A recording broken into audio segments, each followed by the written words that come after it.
देश की करेंसी में एक बड़ा बदलाव देखने को मिल सकता है। जल्दी आपके हाथ में आने वाले 10 और 20 के नोट कागज के नहीं बल्कि प्लास्टिक यानी पॉलीमर से बने होंगे। केंद्र सरकार ने 200 करोड़ पॉलीमर नोटों के ट्रायल को मंजूरी दे दी है, लेकिन ये नए नोट बाजार में आखिर कब आएंगे और क्या पुराने कागजी नोट बंद हो जाएंगे? नमस्कार, स्वागत है आपका प्राइम न्यूज के डिजिटल प्लेटफॉर्म पर और मैं हूं आपके साथ प्राची गुप्ता।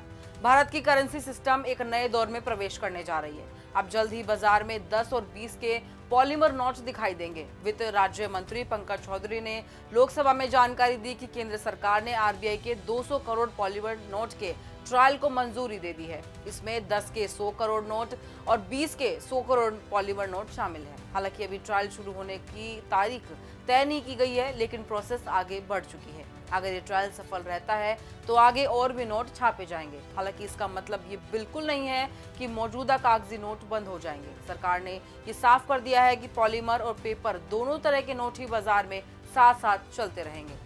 लेकिन पॉलीमर नोट आखिर क्या होते हैं? पॉलीमर नोट सामान्य कागजी नोटों से बिल्कुल अलग होते हैं। इन्हें पेपर की जगह एक खास तरह के प्लास्टिक मटेरियल यानी पॉलीमर सबस्ट्रेट पर प्रिंट किया जाता है। दिखने में और महसूस होने में ये बिल्कुल सामान्य नोट जैसे ही होते हैं, लेकिन ये पानी में भीगने पर गलते नहीं है और लंबे समय तक चलते हैं। पॉलीमर नोटों की खासियत की बात करें तो ये पानी से खराब नहीं होते, जल्दी फटते नहीं है, ज्यादा समय तक चलते हैं, गंदगी और धूल का असर इन पर कम पड़ता है। पॉलीमर पर एडवांस सिक्योरिटी फीचर आसानी से जोड़े जा सकते हैं, जिससे नकली नोट बनाना लगभग नामुमकिन हो जाएगा। वहीं कागजी नोटों की सबसे बड़ी समस्या होती थी कि वो ज्यादा इस्तेमाल के बाद खराब होने लगते थे। बार बार नए नोट छापने पड़ते थे, जिससे खर्चा भी बढ़ जाता था। आपको बता दें कि आरबीआई ने फाइनेंशियल ईयर 2024-25 में कागजी नोट की छपाई पर करीब 6,372 करोड़ रुपए खर्च किए थे। पॉलीमर नोट लंबे समय तक चलेंगे तो बार बार छपाई का खर्च भी कम हो सकता है।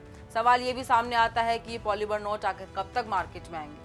आपको बता दें कि फिलहाल ये सिर्फ एक ट्रायल है। आरबीआई की नोट प्रिंटिंग यूनिट ने पॉलीमर सबस्ट्रेट शीट की सप्लाई के लिए ग्लोबल टेंडर जारी कर दिया है। इस टेंडर में बोली जमा करने की आखिरी तारीख 18 अगस्त रखी गई है।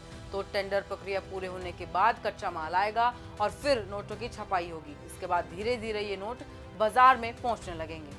आपको बता दें कि भारत पहला देश नहीं होगा जो पॉलीमर नोट अपनाएगा। दुनिया के 60 से ज्यादा देशों में पॉलीमर नोट का चलन है। ऑस्ट्रेलिया, कनाडा, ब्रिटेन और न्यूजीलैंड जैसे देशों में इसका इस्तेमाल पहले से ही हो रहा है। आपको बता दें कि ऑस्ट्रेलिया दुनिया का पहला देश है जिसने अपने सभी नोटों को पूरी तरह से पॉलीमर में बदल दिया था। तो पॉलीमर नोट भारत के लिए सिर्फ एक नई करेंसी नहीं बल्कि ज्यादा सुरक्षित और टिकाऊ करेंसी की दिशा में एक बड़ा कदम माना जा रहा है। अब देखना ये होगा कि आरबीआई का यह ट्रायल कितना सफल रहता है और क्या आने वाले समय में पूरी भारतीय करेंसी पॉलीमर में बदलती है या फिर नहीं। फिलहाल के लिए इतना ही। ऐसे तमाम अपडेट्स के लिए जुड़े रहें प्राइम न्यूज के डिजिटल प्लेटफॉर्म के साथ।